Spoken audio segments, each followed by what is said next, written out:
मैं आप दोनों को आशीर्वादी देता हूँ, कहता हूँ कि आप दोनों अपने प्रेम और विरह को छोड़ करके सदा हृदय मनाते रहिए, ताकि मेरा भी नाम याद करे। लेकिन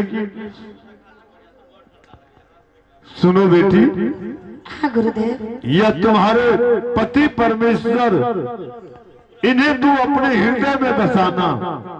जो गया गुरुदेव। और एक बात और सुन लो बेटी, सुबह उठते ही पहले स्वामी को प्रणाम करना, सास ससुर को प्रणाम करना, और जितने भी संत महंत कोई मिले उसे तू प्रणाम कर लेना। यही एक मानव और नारी का धर्म है। तो ठीक है,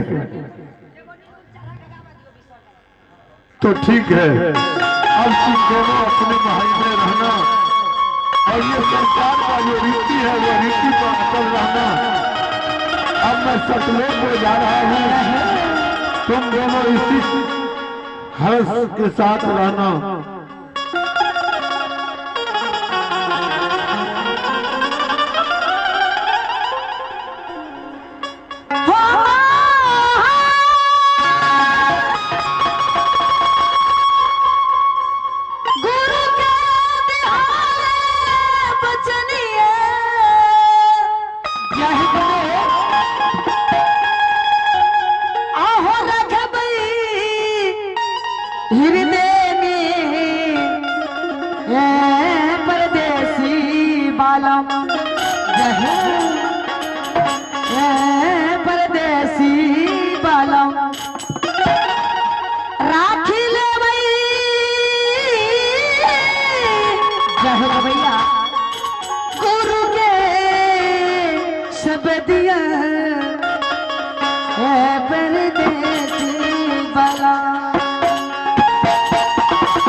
रखबई बचाना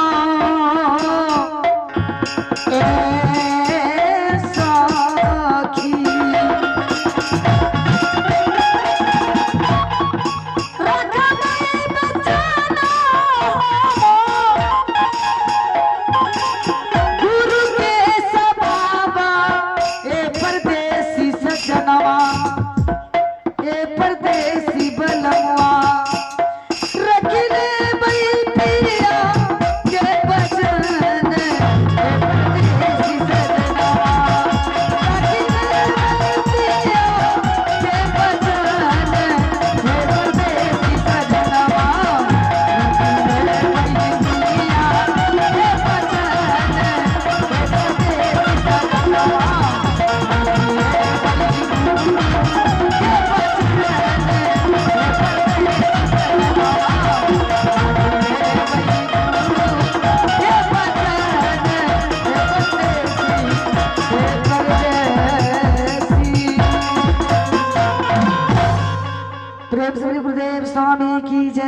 संत भगवान की जय।